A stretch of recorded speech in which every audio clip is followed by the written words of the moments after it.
There are games that you play at exactly the correct time in your childhood. Games that really wormed their way into your subconscious, forever shaping your specific tastes in subtle ways.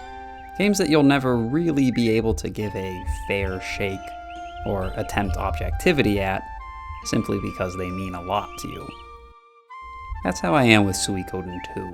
This sequel came out in '99, nearly 5 years after the original, and to my tastes, it's incredible. An improvement in every way that matters and a few ways that don't. A direct continuation of the prior story. Hot off the heels of the Tauran Republic Rebellion, the neighboring empires of Highland and the city-states of Jotun are winding down their own conflict. It was already a little bit antiquated when it released, if only because the pixel aesthetic was actively being phased out after the success of Final Fantasy VII and other early 3D modeled RPGs. But it carries the same torch as the first game, using small, unexpected animations in places to make the world feel more alive and reactive than was typical for these games. This will be a fairly spoiler-heavy review, but there's a real wealth of little moments and character arcs that I'll leave for the viewer to discover on their own. That's really the meat of the game anyways. Oh, and I'm playing the recent Remastered edition this time. There are some really great 3D cutaways from the original that were slightly redone for this. They definitely updated the textures in them a little bit, so instead of looking like PS1 graphics, they look like modern imitations of PS1 graphics. I'm not sure why they went this way, but I'm glad they didn't completely butcher them. I think this is my 4th time fully running through the game, and my first time using a guide to actually chase down the good ending, which entails grabbing all 108 recruitable characters, and also performing some specific actions at the tail end. The game begins with Ryu and Joey, 2 children in the Highland Youth Brigade, i.e. child soldiers, whose unit has been recalled from the front lines of the conflict after the signing of the peace treaty. As their unit camps out along the border of the two nations, it suffers a night raid, which wipes out everyone except our heroes and their captain. And without much mystery, we're immediately shown that this is in fact a false flag by the villainous Prince of Highland, Luca Blight, to stoke the fires of war and break the peace treaty that his father just signed. We're hunted by our own soldiers to the edge of a waterfall, where Ryu and Joey make a mark on a stone and promise to reunite if they ever get separated. And then they jump.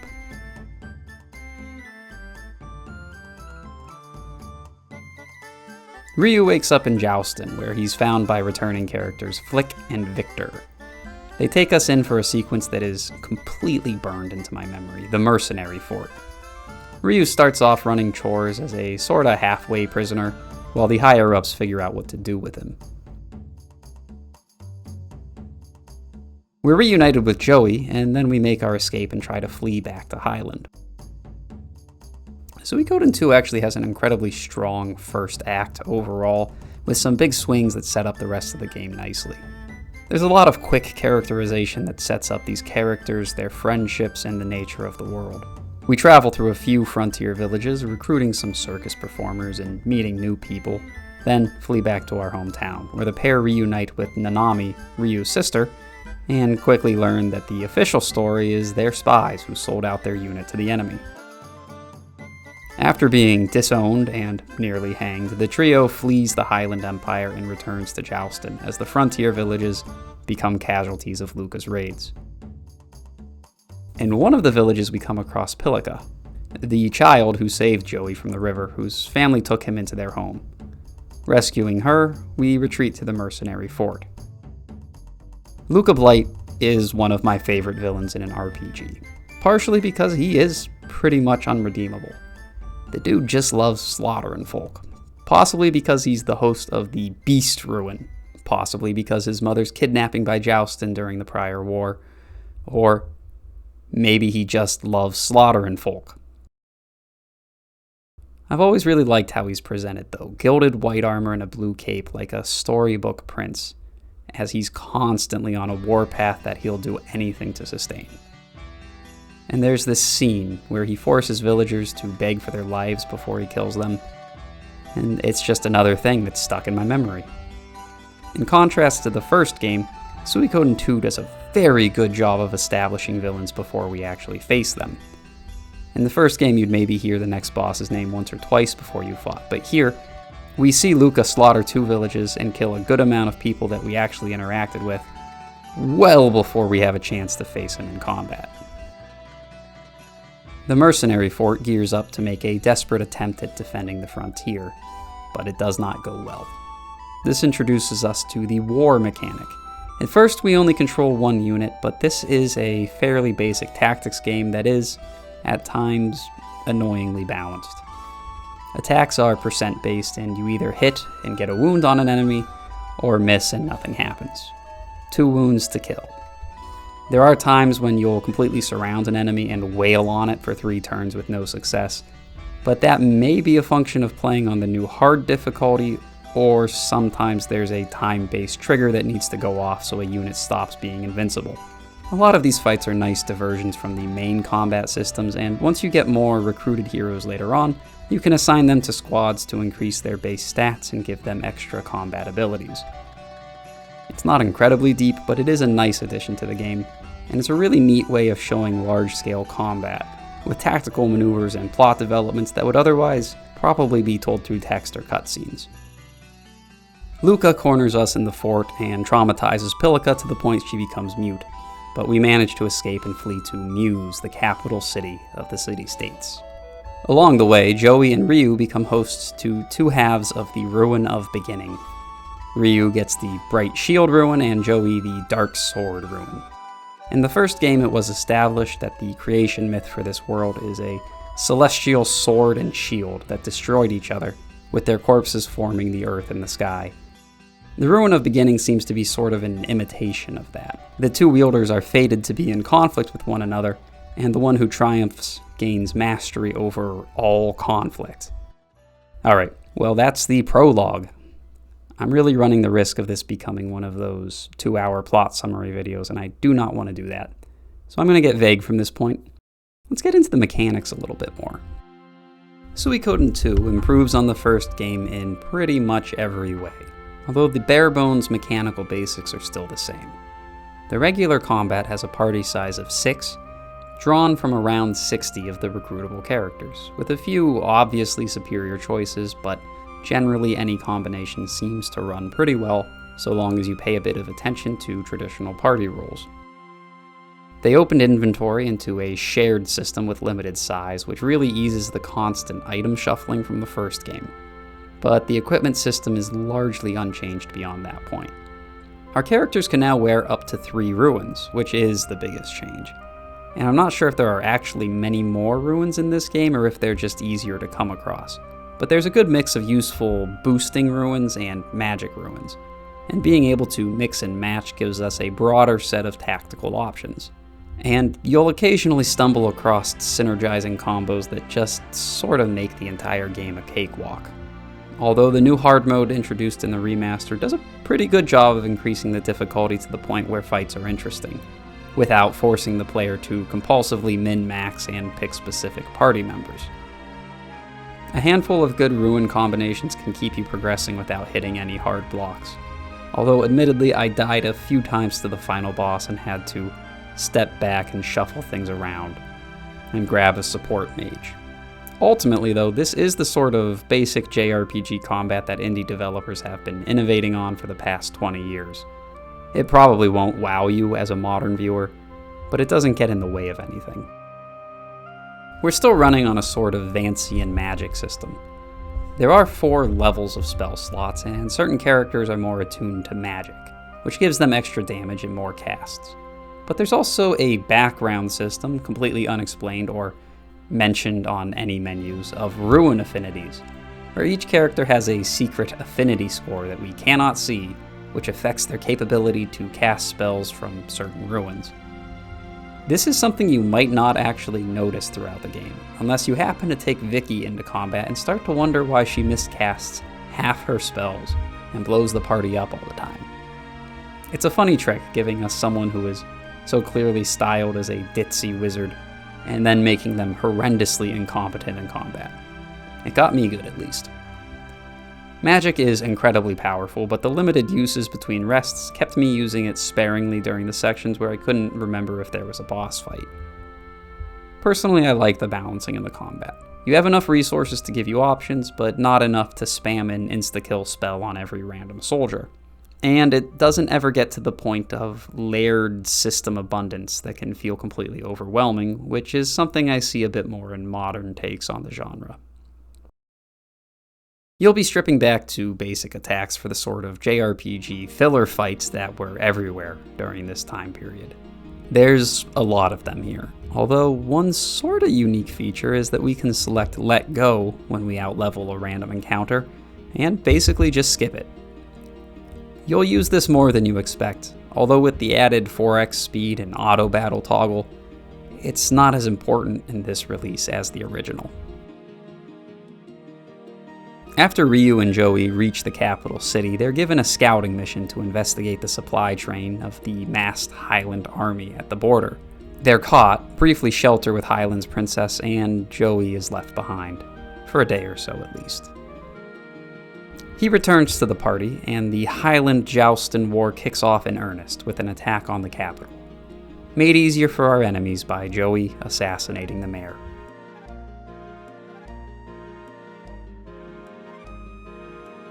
From this point, the boys split up for some reason. Ryu heads south and does typical hero stuff, claiming a castle, uniting the bickering city-states under one flag, that sort of thing.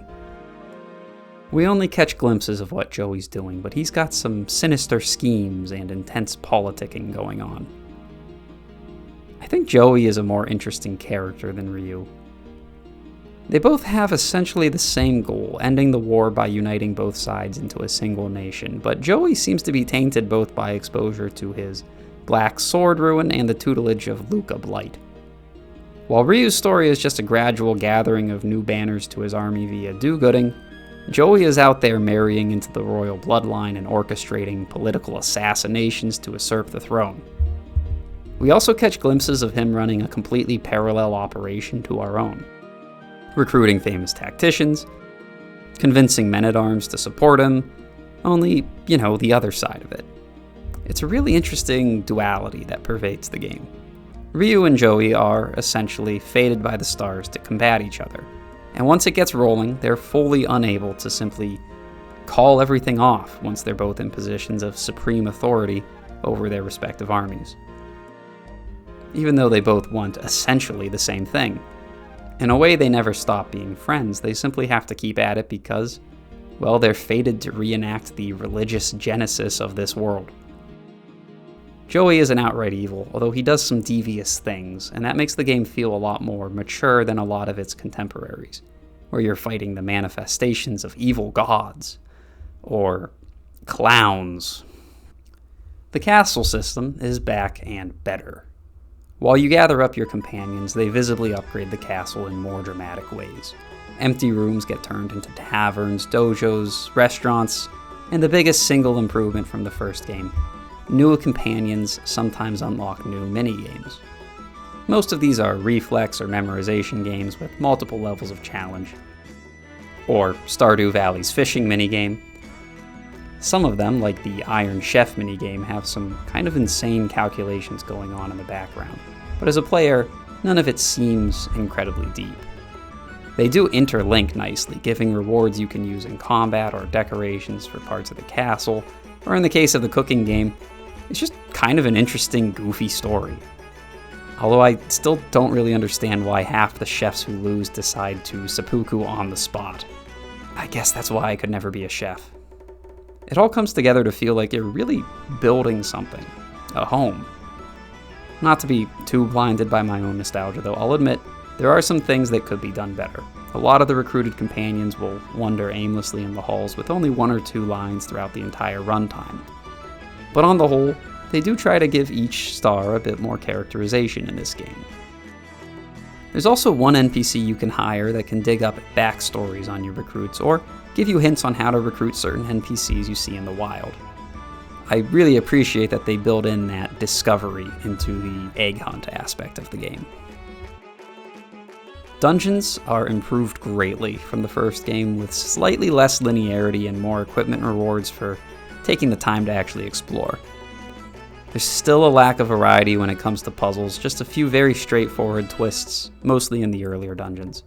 But the boss fights are nice. Still, no advanced logic to them, but they're tuned to provide a nice challenge that might require you to back off and rethink your strategy once or twice. One of the greatest strengths of Suikoden 2 is the plot's focus on political maneuvering. As far as JRPGs go, I can't really think of any that take this specific focus nearly as well. Countries don't immediately side with Ryu since his army is under strength. It takes a pretty steady track record of strategic victories over the Highland army before people start actually respecting the uprising. There's also a pretty neat ploy by Joey wherein he releases a large amount of captive soldiers into a town immediately before besieging it in order to starve them out faster. And for the most part, our enemies in this game aren't entirely evil. Well, Necklord the vampire is, but he's cool enough that I forgive him. And Luca is, sure, but everyone else on the Highland side is portrayed as somewhat disgusted by his methods, yet honor-bound to follow him into battle. There's a reason Joey can find easy allies for his plan to usurp the crown. Everyone might just be afraid of Luca. The game really does a bang-up job of making him seem unkillable. The final confrontation with him takes basically everyone we've recruited, and then a barrage by a line of archers. It's a 3-stage fight with 3 different parties, and then finally a one-on-one duel. One of the few fights in a game where the opponent is just some guy, but it's clear that we're essentially up against Jason Voorhees. Luca's death is really one of my favorite parts of the game. It's just so drawn out that it actually feels like fighting a supernaturally tough human.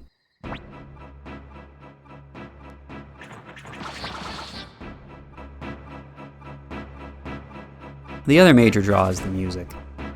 Suikoden 2 is what video game music sounds like at its best. Idyllic, despairing, triumphant, adventurous. It's heavier on woodwinds than most, giving a lot of the game a sort of village fair feeling. And they're all a bit chewed up by their conversion to PS1 audio, which gives a little crunch to everything. It's just the exact way I want a JRPG to sound. I did find myself whistling along to a few of the tracks as I was playing. A lot of earworms in here. It's amazing how much goodwill a game can generate by just sounding uniquely good. Graphically, this game was a little ridiculed at the time for not going to 3D. But this style of sprite work has held up a lot better than some of those early 1999 graphics. Although they do have some of that here. Rather than trying to push the technology to its edge, they focused more on bright colors and small, unexpected animations that made the world pop. It all combines to make a very vibrant and lively environment, although there is a real lack of interactivity with the dungeons and battle maps. They introduce a system of pushing blocks just to give us something, but it's pretty underutilized and doesn't add a whole lot. Hey, just because it's one of my favorite games does not mean it's perfect. The bulk of the 20-ish hour runtime is spent on the broader conflict between Highland and the Rebellion. I say 20 hours, as a repeat player that's about how long the run is. For a first-timer, you can pretty easily spend 40 or 50 hours in this game. This was my first time collecting all 108 stars. And for that I ended up using a checklist guide online so I wouldn't miss the handful of characters that I know can be locked out. And honestly, it made the experience worse. Part of what makes huge games so interesting is the feeling that anything could be out there. I used to be really drawn towards MMOs for that reason. EverQuest, Ultima Online, World of Warcraft, they all felt seemingly infinite in a way that made moment-to-moment exploration feel like uncovering pieces to a puzzle you could never possibly complete. An endless, enduring cycle of mystery and discovery. Suikoden 2, played natural, is exactly the same. You explore, see an odd character, and then figure out how to recruit them. Some unlock at certain points in the story, or require certain items or certain party compositions. Sure, you might miss a few, but isn't forging your own unique narrative a part of RPGs? Playing with a checklist, well, it makes the game feel more like a checklist. It lets you know exactly what's possible, where, and when. This game actually takes surprisingly good care to make recruitable characters discoverable. You've got 2 separate rumor gathering options after all, but using a list just removes that and puts it all on autopilot. Playing like this did make me stop and dwell more seriously on the sort of guided, quest marker-driven gameplay I'm seeing everywhere right now, which itself seems to be a reaction to the sheer abundance of games out there. You gotta show the player something cool with a minimum of friction if you want to hold their attention against the constant onslaught of new releases. When I had a copy of Suikoden 2 on the PS1, it was one of maybe 20 games in my house. Now, I have 600 games sitting in my Steam backlog. I find games are much more interesting when you can interact with them in a completely natural way from a place of curiosity. I've been trying to throttle back from achievement hunting lately for exactly that reason. And I gotta say, you should definitely go in blind for your first run of this game. Give it a chance to surprise you. I am about to completely spoil the endings though, so I'm gonna put a timestamp. You can jump ahead if you're interested in maintaining this particular mystery. There are 3 possible conclusions to this war. The bad ending is just leaving town shortly after Joey asks you to, and allowing Highland to conquer Jotun. The normal ending sees Ryu become the supreme ruler of a new country, or at least get completely mired in paperwork. But the good ending, the ending you worked so hard, collecting 108 characters to achieve, sees you save everyone and repair Ryu's friendship with Joey, then walk away from the nation you forged. There are very specific steps involved here, and they're thematically resonant. Ryu, who has the bright shield rune, has to intercede and shield Nanami from a sudden volley of arrows, within about 1 second of the prompt coming up, so it needs to be instinctual. Then, after the final army battle, he has to venture back to the spot where he and Joey made their mark on the day of the ambush, where it all began. Joey challenges Ryu to a duel, and the only way to win with the ending intact is to defend, over and over, no matter what Joey does. Since the true rune's power is only unlocked after a vicious combat that mimics the birth of this world, Ryu's refusal to fight proves his spirit is stronger than the true rune, and everyone is allowed to live happily ever after. The pair reunite with Nanami, who up until this point we thought was dead. I really like this ending. I feel it's thematically very aligned with the spirit of the game. It positions the powers of the True Ruin as more of a curse. The games do imply that the True Ruins tweak fate to make things happen. Joey and Ryu's friendship and strength of character is essentially enough to defy fate. It's a bit sappy, sure, but it's nice. Sometimes things can just be nice. Suikoden 2 has strong music, vibrant pixel graphics, which are nowadays somewhat stilted, but maintain a huge reserve of charm. And an interesting storyline that delves into politics and clever wartime plots, while mostly being about the JRPG standard friendship and betrayal. The combat is a pretty generic system compared to today's JRPGs, but then there's 20 years of innovation between now and then. Is it the best JRPG ever made? Maybe not. Is it my favorite? Well, top 5 for sure. I'm glad they've released a remaster, so there's now a legitimate way to purchase and play this game on modern systems, for everyone out there who is uncomfortable or unwilling to explore their nautical options. I like most of the features in the remaster. The hard mode adds a bit of oomph to parts, although I am a bit boggled by how slightly they change the cutscenes. Oh well. On the trusty pain scale, I give Suikoden 2 a painless. I really recommend this one, but if you've never played it, using a guide for your first playthrough will probably hurt the experience. And this is a game that really does a great job of pointing you in the right direction through dialogue and NPCs without just giving you a big quest arrow to follow. Go in with an open heart and you'll find this to be a really refreshing, charming, just overall warm game. You can tell a lot of love went into it, a lot of weird, good energy. Well, that's all for my 53rd review. You know, I really think if they had given this series a more conventionally English-sounding title during localization, it would have been a contender with Final Fantasy. I remember people giving me strange looks when I mentioned it in the early 2000s, but most rural Ohioans at the time associated Japan with extreme perversion. Anyways, thanks for tuning in. I'm Jotun Warrior, and as always, see ya.